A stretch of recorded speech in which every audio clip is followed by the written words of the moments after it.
What about your father? You think your father will run again? Listen, I'm watching him, and again, I think Joe Biden's legacy will be showing America how good they actually had it under Trump. I know you'll never hear that, but just there's not a metric where we're not significantly better off. Now they'll say, no. Well, statistically speaking, you saved 16 cents on your July 4th barbecue. Remember that? 16 cents. Now, if you drove your car to pick up your steak, if you went about 7 yards because of the energy prices, that savings was gone. If you drove a quarter of a mile, it was gone.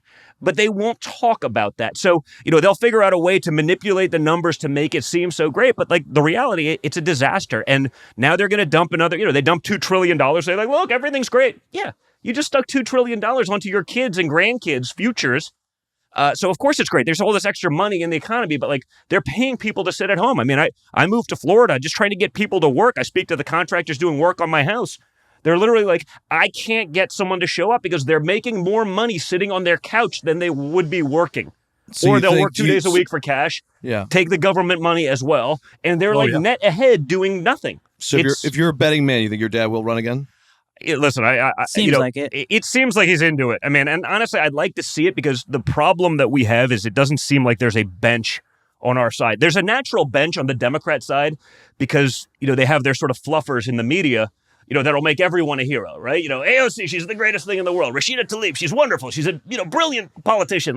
None of the hypocrisy, none of the lies. That it's harder on our side. And I don't know that we have enough people yet that will fight back the way my father will, where he just doesn't care. He just takes the arrows. He just keeps fighting. He doesn't give a shit. We don't have that yet. Our guys are still, our bench isn't deep enough that we have enough people that aren't afraid of the slings and arrows that come at you when you're a politician and you're a conservative. Yeah, we have a bunch of pussies. Yeah. And look at the Republicans that voted for the infrastructure bill just because they got pork in there. They'll get reelected. They're not playing the long game. They're playing to the next election. And like the Taliban would say to us, same with China. They say America has the clock, but we have the time. They're all playing the long game. 100%. And we're fucking our kids over. They don't even realize it because communism has indoctrinated them to thinking the shit they're being taught. Because Nikita Khrushchev did say in the 1950s, we're going to take over Hollywood. We're going to take over your schools and your media. And they did. And they said, we're going to beat America without fighting a shot. And no one even talks about that. Yeah. It's like just because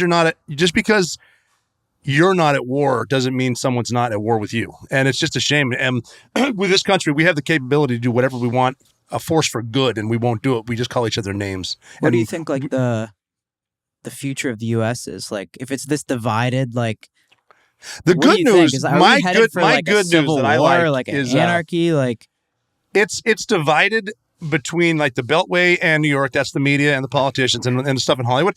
I get out. You guys travel a lot. When you meet people, regardless of the side of the aisle, Americans are really, really good people. Americans will help each other. Americans agree with each other. And it's not it's not the Republicans or the Democrats, the conservatives and liberals. It's the fucking crazies and the fucking crazies. And they're the loudest because the loudest boos come from the cheapest seats. And that's just how most people are good. I'm confident in it. I think they're also waking up. I hope so. I think the media, look at what you guys are doing, right? I mean, you're catering to a younger demographic. You're doing that because there was literally no one talking the counterpoints to the other side. So I think you guys have an incredible opportunity. And I think, people were watching, wow, had I known about Hunter Biden's laptop, I wouldn't have voted for, imagine it was me.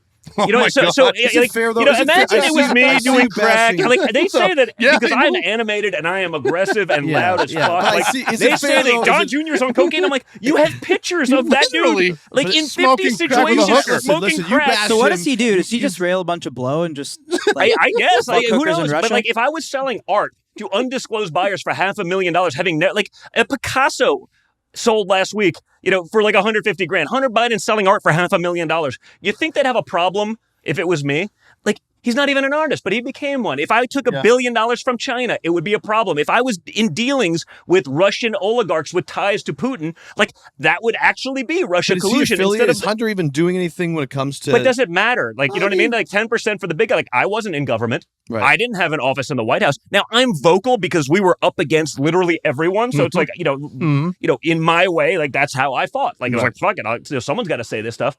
So I think America, to sort of the bigger point that you were bringing up, is I think they're onto it. I think media has lost all credibility. I think they realize that media has really become sort of like political entertainment. Like, how can we take an outrageous stance and be outraged for clicks and clickbait? I think they're getting it. And I see that. And, again, I get it.